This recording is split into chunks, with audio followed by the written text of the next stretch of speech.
দর্শকবৃন্দ, আপনারা ইতিমধ্যেই অবগত আছেন যে গতকালকে ডাকসু নির্বাচনে যে কার্জন হলে যে কেন্দ্র রয়েছে সেখানে আমি যে ভোটটি প্রদান করি, যে জিএসকে ভোটটি প্রদান করি, তার ভোট শূন্য আসে। কিন্তু সেই জায়গায় আমি স্পেসিফিকভাবে বলেছিলাম যে আমার ভোটটা অন্তত কাউন্ট হওয়ার কথা ছিল, কিন্তু আমার ভোটটা কাউন্ট হয়নি। বা ভোটটা কোথায় গেল আমার, এই প্রশ্নতে কিছুক্ষণ আগে আমি একটু সংবাদ সম্মেলন করি। তার প্রেক্ষিতে আমি সেখানে সংবাদ সম্মেলন বলি যে আমি এর প্রেক্ষিতে আমি অভিযোগ জমা দিব নির্বাচন কমিশনে। সেই প্রেক্ষিতে আজকে আমি এখানে আসছি নির্বাচন কমিশনে অভিযোগ জমা দেওয়ার জন্য। কিন্তু এখানে এসে সবচেয়ে দুঃখের যে বিষয়টা আমি এখানে এসে দেখতে পাই যে নির্বাচন কমিশন অফ, এবং সেই জায়গা থেকে আমি পূর্ব কোনো নোটিশও পাইনি যে নির্বাচন কমিশন কেন অফ বা নির্বাচন কমিশন অফ করার পিছনে কারণ কি, কোনো কিছুই উল্লেখ না করে নির্বাচন কমিশন অফ। পরবর্তীতে আমি নির্বাচন কমিশনে যোগাযোগ করার জন্য চেষ্টা চালাই। সেই জায়গায় আমি রেজিস্টার বিল্ডিংয়ে 207 নম্বর রুমে যাই, গিয়ে তাদের কাছ থেকে নাম্বার সংগ্রহ করি। বাট আলটিমেটলি 2টা নাম্বারে ফোন দেই, 2 নাম্বারে ফোন দেওয়ার ফলে ফোন ঢুকে না, বন্ধ দেখায়। বাট আরেকটা নাম্বারে ফোন দেই, সেই ফোনে ফোন ঢুকে বাট রিসিভ করা হয় না। সেই জায়গায় আমি বলতে চাই যে এটা আরেকটা ষড়যন্ত্রের দিকে যাচ্ছে। কারণ আজকে দেখেন, আজকে ডাকসু নির্বাচনের ফলাফল ঘোষণা করেছে, কিন্তু আমাদের যে অভিযোগগুলো, আমরা অভিযোগগুলো যেই অভিযোগ থাকে আমরা তো অভিযোগগুলো জমা দেবো।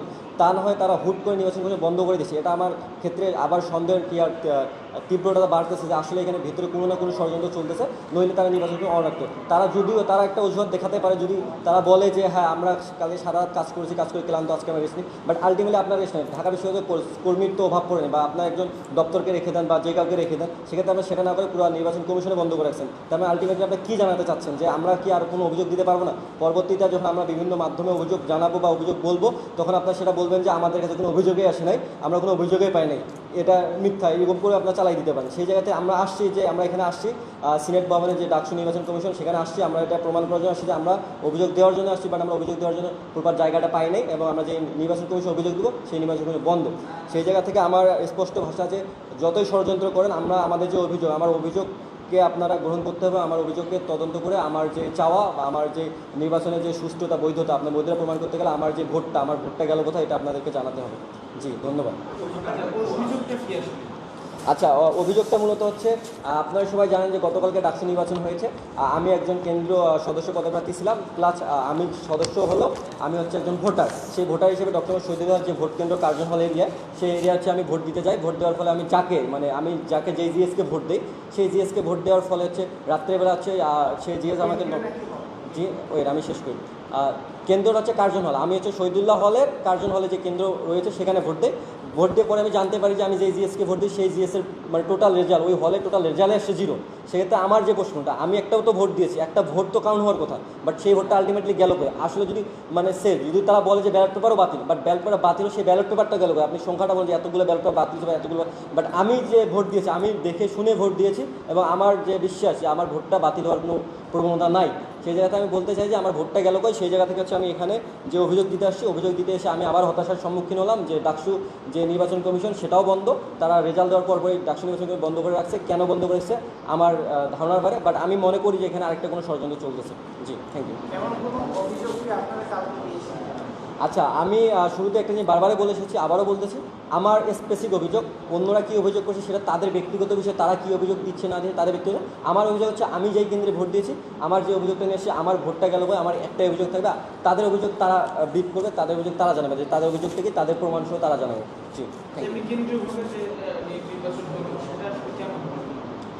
আচ্ছা, আমার কেন্দ্র বা আমার ব্যক্তিগতভাবে দেখেন, আমি নিজেই অভিযোগ নিয়ে এসেছি। তার মানে দেখেন, আমি ততক্ষণ এটাকে বৈধতা দিব যতক্ষণ আমি আমার যে সুষ্ঠু তদন্ত পাবো, ততক্ষণ আমি এটাকে বৈধতা দিতে পারবো।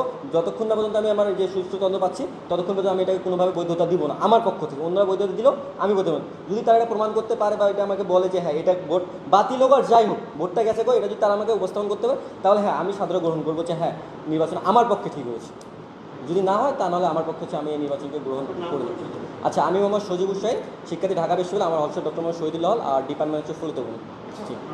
সর্বশেষ প্রশ্ন, আমরা দেখেছি আবিদুল ইসলাম, মোহাম্মদ ফাতেমা, আব্দুল কাদের সকলেই এই বেশ কয়েকজন নির্বাচনের নিরপেক্ষতা নিয়ে প্রশ্ন করেছেন। সেখানে আব্দুল ইসলাম সরাসরি একটি ফেসবুক পোস্টের মাধ্যমে এই নির্বাচন প্রত্যাখ্যান করেছিল। সেই জায়গা থেকে আপনারা তাদেরকে তাদের যে বক্তব্যগুলো তাদেরকে সমর্থন করেন? আচ্ছা, আমি শুরুতেই বলেছি যে আমি কোনো প্যানেলের না, কোন প্যানেল কী অভিযোগ দিয়েছে সেটা তাদের ব্যক্তি না। হ্যাঁ, আমি বলি, হ্যাঁ আমি আপনার প্রশ্নটা বুঝছি, হ্যাঁ সেই জায়গায় বলতেছি আমি কোনো প্যানেল না যে আমি হারবো বা জিতবো, হারলে বা আমি হেরে গেছি বা হেরে গেলে অন্য প্যানেল প্রতি আমার আক্ষেপ থেকে এমনটা না। আমার কথা হচ্ছে যেখানে অন্যায় হয়েছে সেখানে আমি প্রতিবাদ করবো, সেটা সিঙ্গেল অন্যায় হোক আর কি অন্যায় হোক। বাট সেখানে অন্য প্যানেলরা যেহেতু অভিযোগ জানিয়েছে, কিছুটা সত্যতা না থাকলে কিন্তু কেউ অভিযোগ জানায় না। অবশ্যই তাদের সত্যতা আছে বলে তারা অভিযোগ জানিয়েছে, তাদের অভিযোগ তারা প্রমাণ সহকারে জমা দিক, তাদের অভিযোগের তদন্ত তারা করুক, সেটা তাদের বিষয়। বাট আমি আমার অভিযোগে স্টিল নাও, আমার অভিযোগটা আমার যেটা সেটাতে আমি স্টিল না থাকতে চাই। Okay, thank you. Thank you.